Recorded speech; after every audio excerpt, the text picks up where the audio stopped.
Hey everyone, Kyle with Andrew Hilton here, and we've got another brewery profile tasting up Wednesday, December 1st at 6 o'clock. And we're going to be talking about Hell's Basement Brewery. Now, a little bit about Bent Stick too, but mostly about Hell's Basement. Now, these guys were the first craft brewery to open in Medicine Hat. I have always been a giant fan of their Rise Against the Machine, but they've got some new stuff that's come out in the last little while, including a collab with Bent Stick, and it's all pretty darned good. So we're going to talk about it a little bit. So, 4 beers from these folks. Of course, they're always excellent. Rise Against the Machine, probably my favorite beer to have on tap of all time. Out of can, it's pretty good, but on tap, this stuff is legend, and we will talk a little bit about why that is. Then a pair of sours. One, their collaboration called Hell Bent. Hell's Basement, Bent Stick, Hell Bent.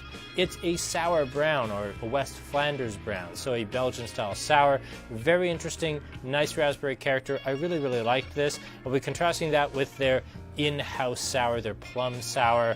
That will determine whether Bent Stick is the determining factor, whether or not that Hell's Basement can make a good sour. Finally, we will be doing their No Man is an Island New England Pale Ale, because these days that's kind of the measuring stick of if you're a good brewery. Can you make a world-class, or at least class-challenging New England Pale? Because that's probably 60% of what we sell out the shop. So we will be having that conversation.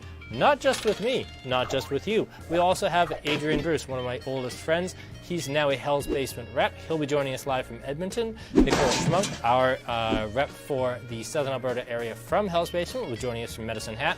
And we might have a head brewer or two joining us as well. They wouldn't say 100%, but it's about 90%. So I can't guarantee, but let's count on it anyway. So, all that and more coming up Wednesday, December 1st at 6 o'clock. It's going to be a fun one. Ready for stuff.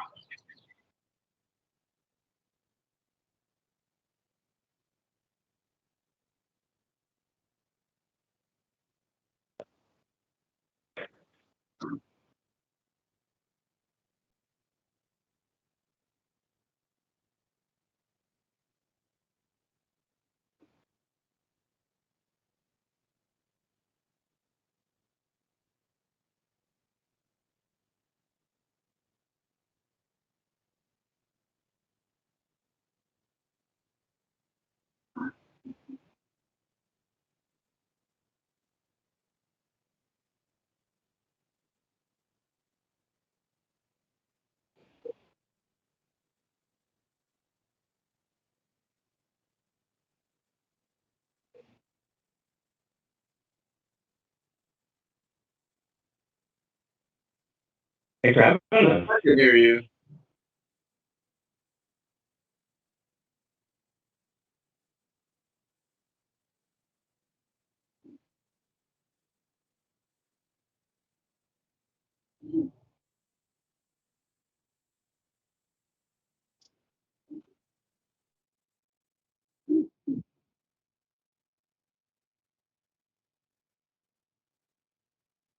Mic check, mic check.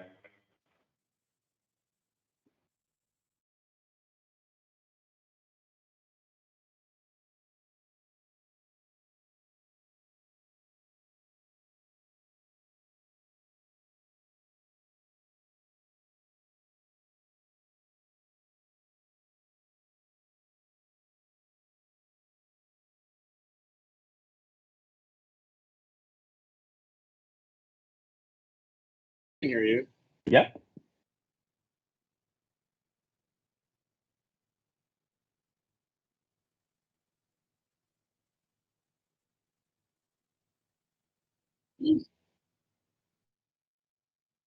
No one will ever hear, so that's good.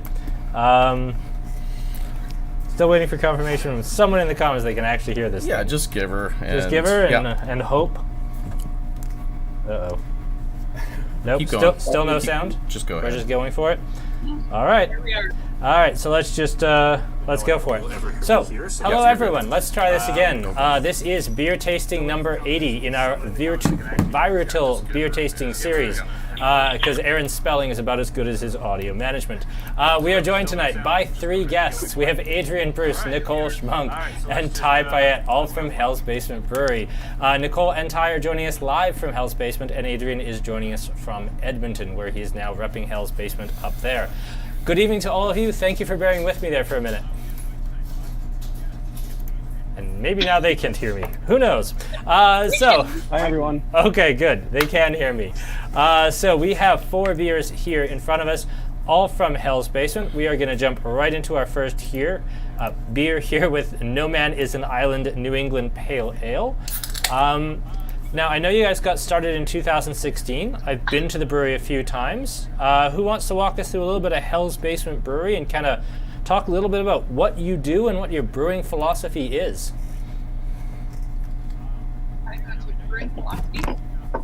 I don't know what brewing philosophy is, but we were Medicine Hat's first brewery, craft brewery here. We opened August 2016, and as far as brew philosophy, we just try to make good beer. We try to give people what they want, and we try to keep it local with ingredients, and try to give back to the community and work with the community as much as we can. Now, I'm curious. I mean, Lethbridge, of course, has no one has ever forgiven Molson for shutting down the Lethbridge Brewery. Was there a historical Medicine Hat brewery? Like, are you the first brewery in 50 years, or are you the first Medicine Hat brewery ever? No, so back in the day, there was more of a macro brewery called Medicine Hat Brewing Co. I'm not sure on the years on them, but they did shut down at some point. I want to say in the 80s or somewhere around there. Okay. And then so at that point, there were no breweries in Medicine Hat. Then the laws changed to allow craft breweries. So then Hell's Basement was the first craft brewery in Medicine Hat. And then 6 months after we opened, another craft brewery opened by the same name of Medicine Hat Brewing Co. Beautiful. Now, I know we have one of your launch beers here with the Rise Against the Machine. And I feel like you launched with that, the Polly's Pale, the All Hop Certain Basement IPA, and I know I'm mixing one, Boxcar Blonde, maybe? Maybe. It sounds about right. So we've been open for about 5.5 years now. I've only been the head brewer here for about 2.5. Is that late enough that we can blame you for the death of Radiant IPA, or was that before your time? Yes and no. Before he got there. Radiant existed before me, and then I actually did take it up, and I made a few batches of it. But to be honest with you, that was only to get through label stock. That's totally fair. Yeah. But I do keep hearing about it here and there, so maybe we'll make a rare batch. Awesome. So let's talk about the beer that's in our glasses here. Hands down, it was the... Go ahead, Adrian. Sorry. Cal Swear's hands down, Radiant was the best IPA we ever did at Hell's Basement. I think Radiant Squared, the double IPA, was the better of the two by far. It was a phenomenal IPA. Let alone double. Like, it was probably one of the best doubles I ever had. It was very hop-filled. It was packed with flavor. It's a great IPA. Nice. I never had a chance to try Radiant Squared. I don't think it ever really left Medicine Hat. So let's talk a little bit about... No, yeah. I had to get it from... And Adrian's audio has been a bit squirrely all night, so we will maybe direct the questions towards Ty and Nicole, at least to start. So tell us about the beer in our glasses. Tell us a little bit about No Man is an Island New England Pale, because this is a fairly new one for you folks. It is? Go ahead. Yeah, so we've had it for about a year.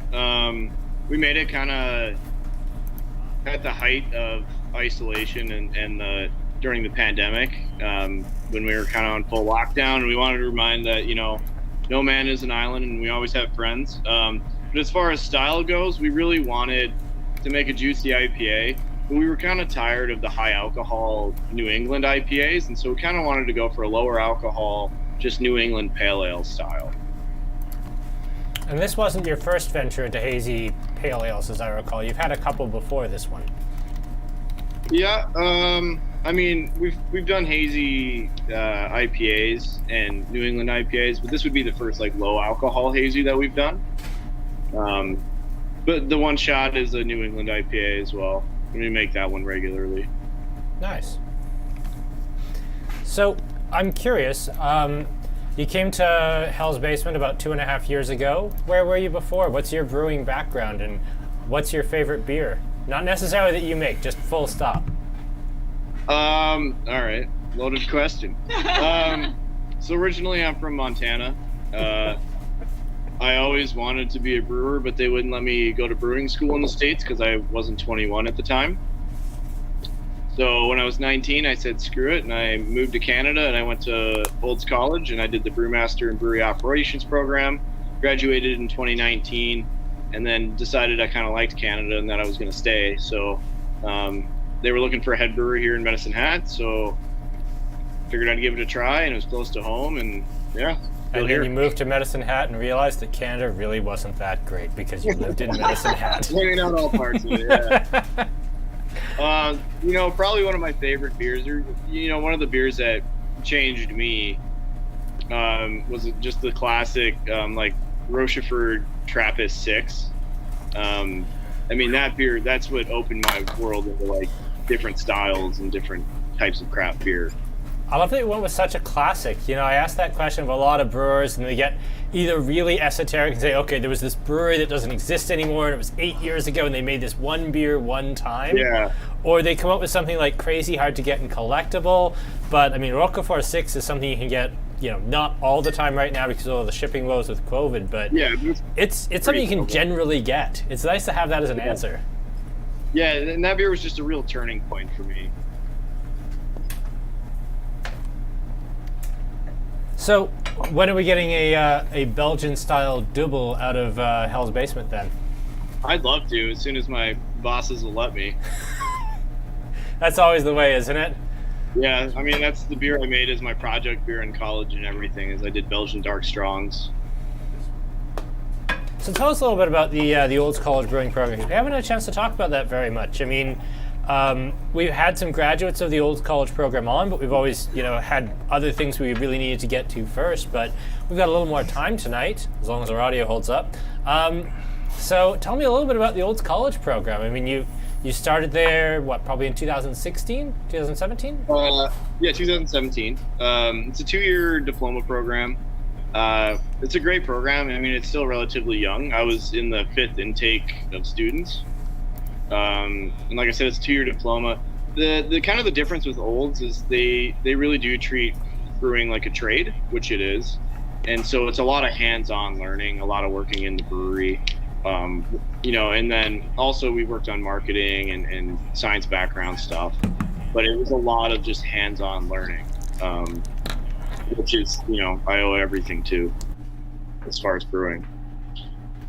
And there was certainly no underage drinking in Montana when you came up here at 19 to go to brewing school. Yeah, that certainly wasn't the case at all. I didn't even know if I liked beer. Awesome. Let's move right along from those dangerous waters, and let's move into the Plum Sour here and get out of the IPAs. This was one that I hadn't had until actually Nicole and Adrian came and visited me a few weeks ago, and we decided to do the event. This is really cool. Stone fruit is not a terribly easy thing to brew with. It either disappears completely in my experience, or it can even taste very artificial. How do you strike that balance between not enough and so much that it tastes candied or fake? It is really hard to get the stone fruits, especially, you're right. We don't really ever use any extracts in our beer, so we only use fresh puree. And typically with stone fruits, you have to use a lot more to really get that flavor through.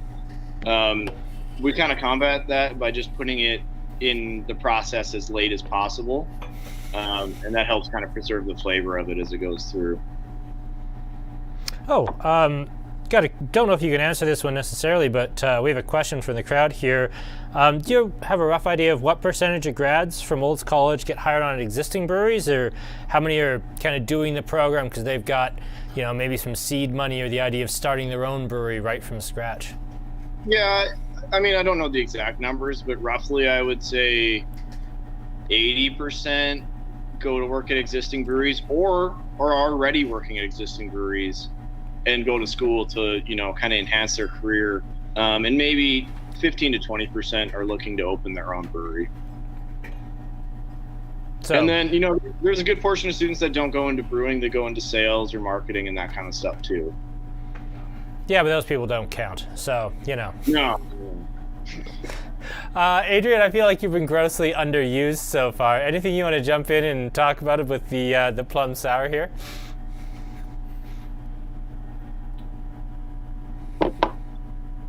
And he's underused because he doesn't answer questions. Fine, I Nicole, just how's up? myself. Can you hear me? I can hear you now, yes. I was just commenting to our illustrious tech person. Oh, wow, that came up. I kind of wish I had subtitles. Now I know that I can just type over myself if you guys can't hear me. There you go. I just have to say this is one of my favorite sours on the market right now. I am a big fan of like huge, funky, crazy sours, but what I've found is everyone has kind of gone big and bold and extra hoppy, like triple hop sour, blah blah blah. I like something that's just a little bit tart, that's kind of refreshing, and I really enjoyed that about this plum sour. It tastes like you're biting into a not quite ripe plum. It's just tart enough, it's just fruity enough. It's a well-balanced beer. I quite enjoy it. I think there's something interesting here where you were talking about using fresh extracts or fresh purees and not extracts. There's a real tannic characteristic to this that I think must be coming from the actual plum skin, because you get a real tea-like characteristic from the fruit, and it doesn't come off as artificially sweetened or anything. It doesn't come off like say a Lindemann's lambic or anything. I like how tart and refreshing and true to the plum it actually comes off. This is very surprising. And I'm trying to think of another plum sour. I mean, Annex just came out with Genus Prunus, which I think is plum as well, but I haven't actually had it yet. We've had it for a couple weeks in the store, but I can only drink so much. What made you choose plum? Because I mean, there's so many other sours out there: dry hop sours and berry sours and citrus sours. Why plums? Was it just an underutilized part of the market, or are you just passionate about plums? Yeah, I'm not passionate about them. I think it's just underutilized. It's something you don't see, and basically we decided to launch this line of, fruited kettle sours because we were told it's a popular style. So we started making kettle sours, and we're just going to bounce from fruit to fruit. So this time it was plum. And then, going into the future, we work a lot with raspberries, fruit bat being one of our core beers. It's been a bad year for a lot of crops and berries especially. So there's going to be a berry shortage. So I think we're going to start seeing brewers start to get really creative with some off-key ingredients. Now, Adrian did touch on something there briefly with how big and out of control some of the sours are getting. Barrel-aged sours really seem to be going a little crazy. Are you guys starting a barrel-aged program now or shortly in the future? Yeah, we do currently barrel-aged stuff, but we don't do sours yet. So I'm a little too scared of cross-contamination currently to do real wild sours. So we barrel-age pretty much anything and everything. But yeah, be on the lookout. We've always got new barrel age coming out. What's your current barrel age that's on the market right now? So right now we have that's the newest one. We have a Scotch ale that was barrel aged in a whiskey barrel, and then we also have our award-winning Doppelbock that we aged in a sherry barrel. Phenomenal, wonderfully delicious. Now that's got to be quite the process, getting a sherry barrel from Spain to Medicine Hat and keeping it clean and fresh and in good condition the whole way. Yeah, you just got to find a good broker. It really is one of those things. There's always a person for everything, isn't there? There's always a guy. So you talked about cross-contamination in the brewery. I mean, when you're doing kettle sours, that's not so much of a concern because it's easier to keep sterile. Do you want to talk a little bit about the deep fear that a lot of breweries have of doing wild sours because it can really take over the whole brewery?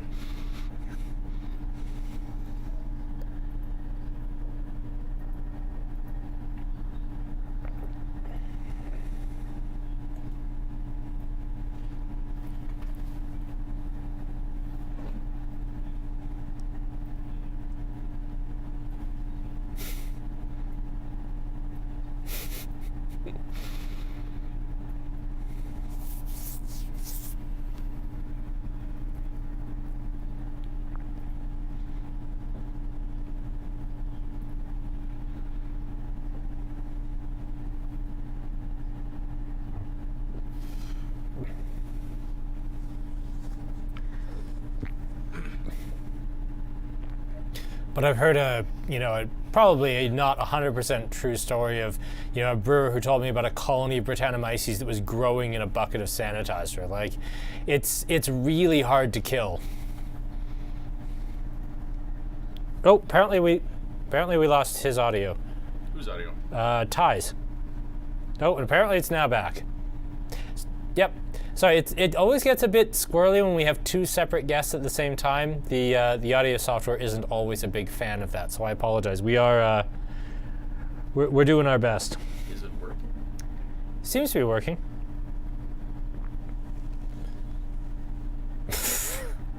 Apparently we're back. All right.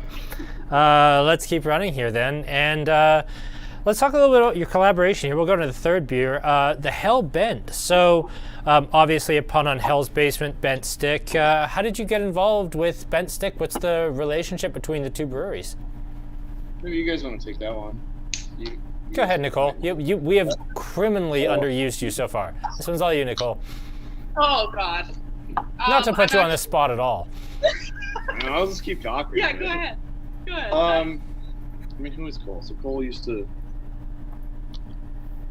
So, Cole, who's one of the owners of Bent Stick, he used to live here in Medicine Hat, and he became friends with the brewery when he was down here.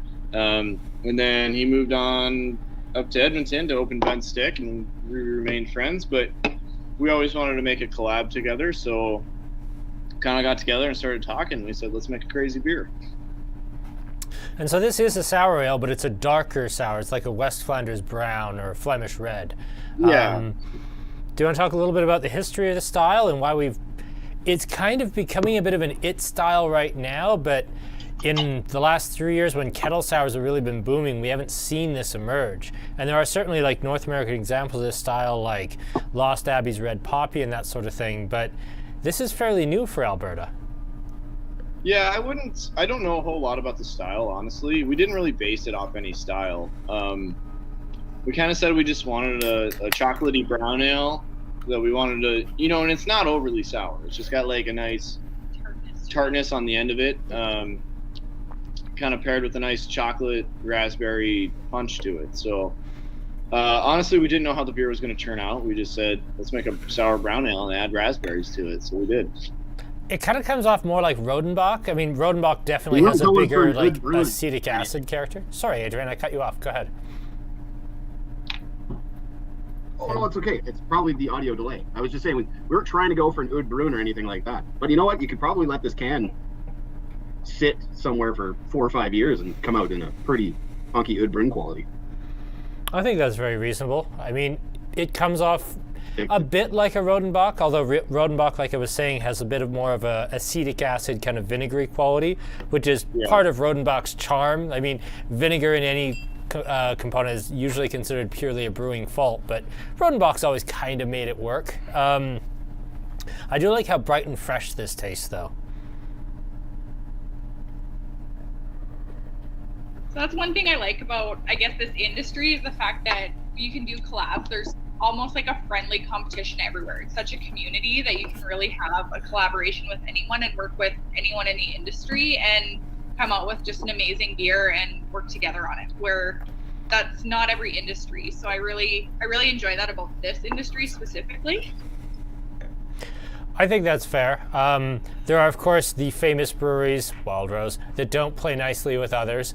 But I have a question from Eric here. How do you do a collaboration? Like, how does it start? I mean, do you get together and brew a batch on the test kit, or you just go all in? And how do you do a collaboration during a pandemic? Yeah, so I wish I could take it down. So we've done 2 now during the pandemic. So basically, a collaboration just starts. No, he's stuck. He's screwed up. Yeah. We so basically it starts with somebody you know at a brewery, somebody you're friends with, and you start talking about, hey, we want to do a collab together, and then usually there's an email chain between general managers and brewers, and we kind of decide on a style and pick a recipe and go back and forth on the recipe until we have the recipe developed. We don't really ever do any pilot batches on it, and then typically the day of, one brewery will go to the other's brewery and we'll brew the beer together, and then let it ferment, and then sometimes we package together, sometimes not, depending on how big the distance is. And then we split the beer and away you go. Yeah, and everybody hopefully makes money out of it, and the beer doesn't suck. But originally, our first collab that we did during the pandemic, we did with Grain Bin out of Grand Prairie. And of course, it was kind of in the height of when things were happening, and so Dalen couldn't actually come down. So we just made a giant life-sized cardboard cutout of him and carried him around the brewery. We can show you. He's hanging right here. Yeah, absolutely. I definitely want to see the giant life-size cardboard cutout. Yeah, so now we've hung him up on the wall, and he's just a permanent fixture in our brewery. He lives with us now. So we kind of brought him everywhere. See, there he is. There he is. Oh, I love that. Yeah. Yeah, there he is hanging on the wall. Hello, Dalen. So anytime we have a delivery or shipping or receiving or anything like that, he's the first thing you see. Yeah. I still haven't had to go to the shipping door at Hell's Basement. I've always just done everything through the front door, so... You're missing out. Apparently I'm missing out.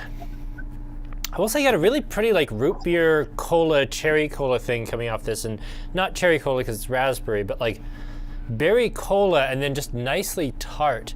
It's got such a beautiful, like, almost like Belgian de-bitter. Did you use like Special B in this as a specialty grain? I didn't use Special B. I think I used some Carafa. But we actually used it's got we used a lot of malt from both Red Shed, but also from Hogarth, which is the new maltster outside of Olds. I've heard of these folks, but I haven't actually worked with them at all or talked to anyone from there. What's their philosophy? How are they different from, say, Red Shed or like, Canada Maltings or whatever? I'm not too sure. I actually haven't talked to them directly myself. This was kind of Cole's thing. He knows the guy there, and he picked up some malt and brought it down. And I was actually really impressed with the malt. It had some really nice hearty qualities to it. So we glossed over it a little bit initially, but Cole was an original like founding partner in Hell's Basement, and then a few years later went off to start his own thing, or? No, he just lived in Medicine Hat originally. Oh, so he was just one of those regular barflies in the tasting room, and eventually like he got too drunk and he said you weren't going to serve him anymore, and he started, I'll found my own brewery, and then he went and did it. That's exactly how it went. Okay, perfect. That's what I assumed. Yeah. It only makes sense. Yeah. Okay. Perfect. So if you'll pardon me for... breweries in the industry got started. That's about how every brewery gets started. That's how this place started, really. So my dad was getting thrown out of an ALCB store. So let's talk a little about what we have coming up for future events. I hope my dad's not watching. So this Friday night, we have a whiskey tasting. A single malt whiskey tasting, but not a Scotch tasting. And I gotta say, this has to be the most controversial tasting we've ever done. I've had multiple people like message the store furious that even though we're not doing like the free in-store Scotch tastings, which we can't because it's kind of a pandemic, you might have heard about it, we're daring to do like Chinese whiskey, and it's like, this stuff's freaking incredible. This one in the blue box, this Vina Barrique, it's absolutely out of this world. And we're doing 5 whiskeys for 40, which if this were Scotch, we'd be doing 4 for 40. If you're even vaguely on the fence about doing the Catalan event, do it. I mean, they are the buzz whiskey. They are the whiskey that made me move international single malts into the Scotch room, which I resisted for 10 years. This is gonna be a dumb tasting, and I can't wait to show these whiskeys off. It's gonna be great. Now, next week, so the last 2 Wednesdays in December are the 22nd, when we are going to be much too busy, and the 29th, where I just don't want to. So we are not going to be doing 2 more beer tastings for the rest of 2021, so next week's will be the last one for this year, and we're going to do some Christmas beers, including, actually, a brewery that I've been meaning to do for a little while, and I said when I was shooting the promo that we'd done this before. Aaron actually corrected me. He said, I don't think we have. So let's talk about what we're doing next week on Wednesday. We are doing winter beers, as I said. We're going to do an absolute classic in Samuel Smith's Winter Welcome, although this is the Winter Welcome Back Ale, which... bit premature, Samuel Smith's, bit premature, but I like the idea, supporting the U.S. Bartenders Guild. our good friends out at Old Man River in Lundbrook, they have a vanilla rye porter, which is very pretty. Muskoka, one of Canada's oldest craft breweries, founded in 1996. They have their Winter Beard, which is a double chocolate cranberry stout. And then the brewery that I thought we'd tasted already, but Aaron says we didn't. Let me know in the comments. This is by Heathens, Calgary's 100% gluten-free craft brewery. If you haven't had their peanut butter stout, you are missing out. This is their winter ale, which we started bringing these folks in just kind of at the tail end of winter last year. I think the very first time I went and visited them was about in April of last year. We didn't take the winter ale then because we were coming into spring, summer. Apparently it's just about their best seller, so we're bringing it in now, and we're going to, now Heathens maintains that we can taste their gluten-free beers against non-gluten-free beers and they'll stand up. I believe that about the stout. We'll see if it's true about the winter ale. So that is next week's tasting coming up on Wednesday, and then we take 2 Wednesdays off, returning the first week of January. So, and this is, Kevin, by the way, a bit of a test for Muskoka to see if they do well. If everybody likes the Muskoka, you will see more Muskoka on our shelves.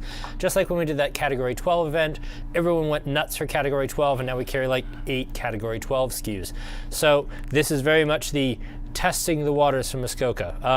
At least out of tonight, I think we are definitely going to have more Hellbent on the shelf, as well as the Rise Against the Machine, and we'll see about the other two as people like. Let's just run back. Supplies last. We did have my dad on the tasting. It was, I believe, the one where we had the guy from Nugan Estate, and he got a guest for a blind tasting as well. He was a guest for a blind tasting as well. That's true too. Yeah. He did really well in the blind tasting. I think the first time we had him on, when he was doing the Nugan one, he got really camera shy. But he did much better the second time. Let's move right along. Lord's Claw. Oh, the claw. Everyone loves the claw. The head. Yeah. Okay, we did taste the peanut butter stout Kyle. together. Yes. How much is it going to take for me to get you to send me that whole package of whiskeys for next week's tasting? It's in 2 days, Adrian. I mean, I'll happily toss it in the mail tomorrow. I can get it up to Edmonton overnight. Just like text me your address and I'll toss it in the post overnight. No problem. That would be a fun proof of concept, in fact. Yeah. I'm doing it right now. I expect it by Friday. I will do my best. It's in Canada Post's hands now. I agree. There are a great deal of overrated single malt whiskeys that are not Scotch. I think a lot of people put too much focus on Scotch. And you know me, I'm a big Scotch fan. Have been for a long time. And I'm a Scot myself. There's some great single malts out there that need to be tasted. Okay, speaking of great things that need to be tasted, Rise Against the Machine. The very first time I got to try this was actually on tap, and I do maintain that this is always a much better experience on tap. I think I think before we went on camera, Adrian was quite insistent that I had said that Ryes was one of my favorite beers of all time. I will say it is one of my absolute favorite beers that I can get consistently in Alberta, although very difficult in Lethbridge for some reason, to have on tap. Out of can, this is a very nice beer. On tap, this can be absolutely incredible, especially if the bar actually looks after the draft lines. We should learn more about me and Adrian's contentious relationship. We've just been friends too long. We've been friends for a very long time, and that's why we constantly talk shit about each other. Now, too long. I feel like it's been too long. I'm willing to argue it's still not quite long enough. You're much nicer than me. We've never once gotten to a point where we just don't talk to each other. That's true. That's absolutely true. No, that is correct. Okay. One day. One day. One day we'll get thoroughly sick of each other.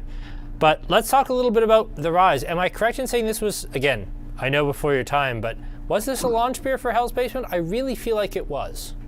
Yeah, if not launched very, very, very early on. So tell me about your relationship with this. I mean, you come in at, kind of halfway point of the brewery's existence, and you kind of inherit this beer recipe. Where do you come down on Ryes? I mean, you don't have to tell me it's your favorite thing ever. You inherited it's one of my favorite beers as well. Of course, when I came in, I did all my own tweaks and stuff to the recipes, but I tried to keep them true to heart.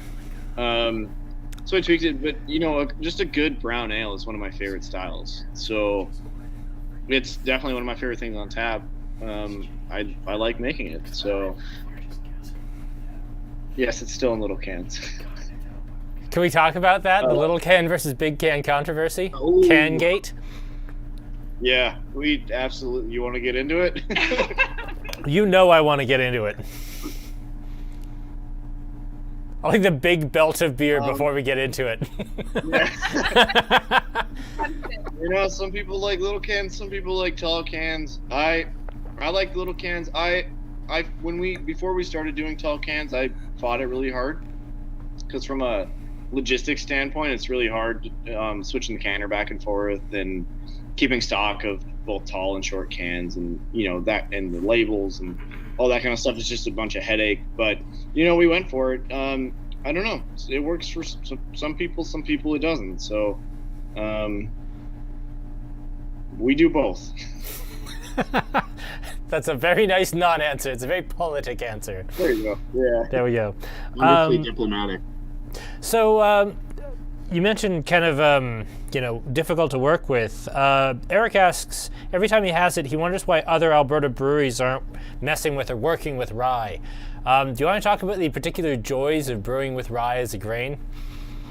Yeah, so rye can be kind of hard to brew with. It doesn't have a husk, so it's a bit hard on the mash, and it's also notoriously sticky, so it can also gum up your mash when you're brewing.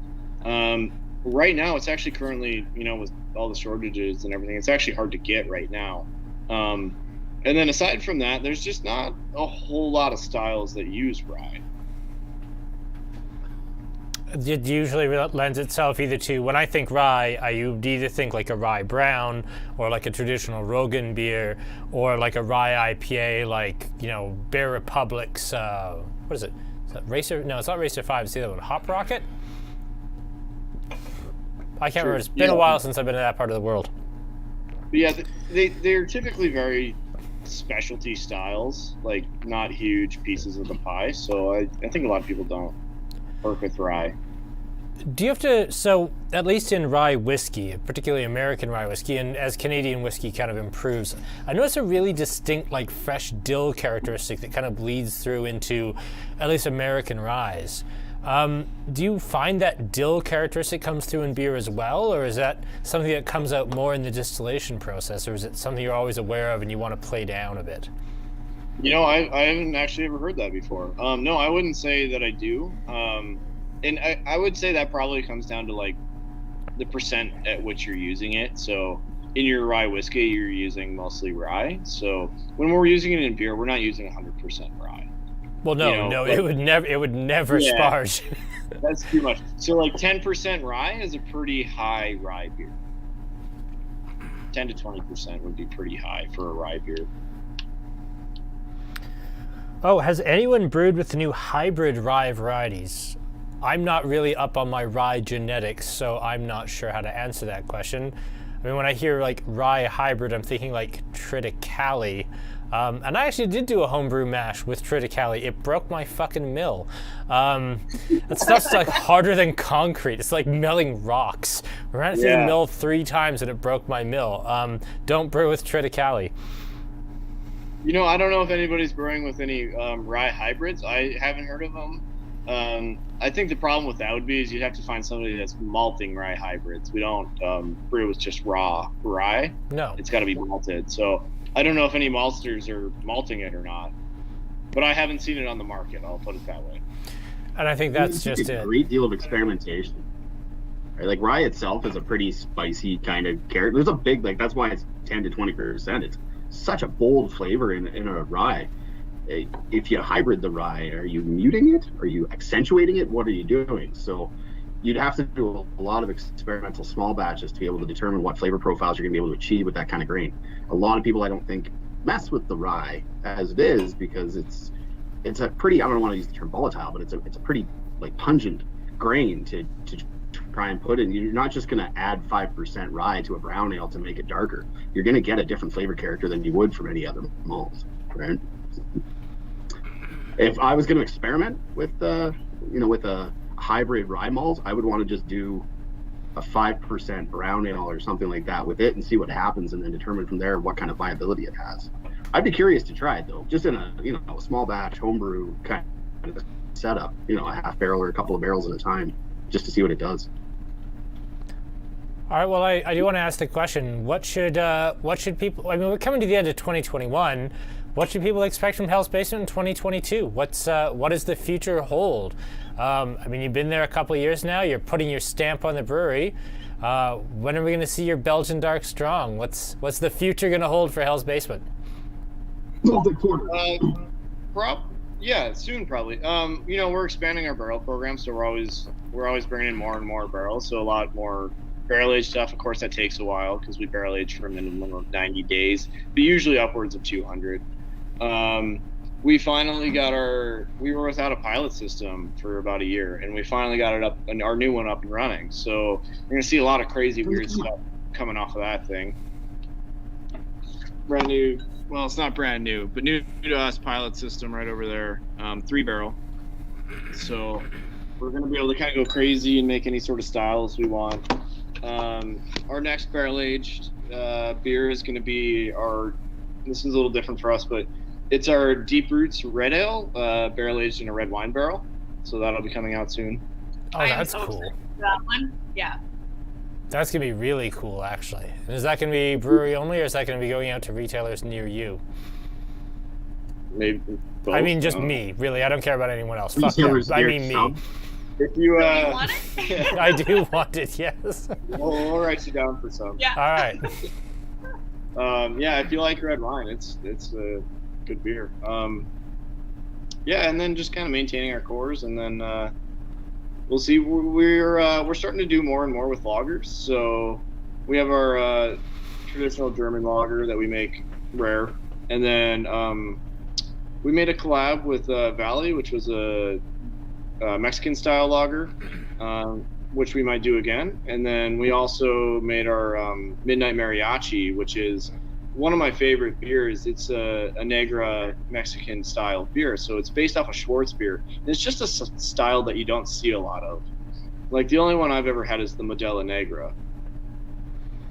So it's almost like a hybrid between a Schwartz beer and a Vienna lager, but it's that very Mexican style, which is very much a twist on a Vienna lager. Yeah, it's got corn in it. Yeah, and I actually wanted to talk a little bit. You mentioned that you were doing a craft Mexican lager, a Mexican cerveza. Do you want to talk about that as a style? Because it's not something we see a lot of craft breweries do. Yeah, I mean, like, so if you want to make a light beer, you can make the light American lager, or you can make, the Mexican lager style. What a lot of people don't realize about like Corona and those brands is that these were started by German brewers. I mean, they're a traditional German style lager, and so there's plenty of craft to them. It's actually one of the harder styles to make. So yeah, we wanted to make a Mexican cerveza, so we did. And in terms of ingredients versus, like, say, an American macro lager versus anything else, like, what makes that Mexican lager a Mexican style lager? What's the delineation for you? So one of the biggest, and it's not like the full malt bill or anything like that, but one of the biggest differences is that typically in a light American lager they use rice, where in Mexico they use corn. So we used flaked maize, and then we stuck with traditional German malt, being Pilsner, and then just a bit of Vienna malt. Okay, I really want to try that now, actually. That sounds really good. It's very refreshing, yeah. It is. It's so nice and light. Yeah, it's a really great one. Anyone who normally isn't into craft beers, anything like that, you have them taste that, and it's a seller. Like, it just goes. Yeah. People love it. Of course, the hop profile is really low. The IBUs are really low. But we did throw a little bit of Motueka in the whirlpool to kind of grab a bit of like a lime quality from it. That's really fun. I wouldn't have thought of that because when I've had Mexican cervezas, be it Pacifico or Corona or Sol or what have you, you don't really get a perceptible hop aroma other than that weird deliberate skunkiness that they use to I think they actually use like UV light to get that skunkiness deliberately. I love that you went a different direction. Yeah, no, there's no skunkiness. No, no. I was hoping not. Yeah. No. Awesome. Well, thank you all so much for joining us. This has been a lot of fun. I've certainly learned a lot. I hope everyone else did too.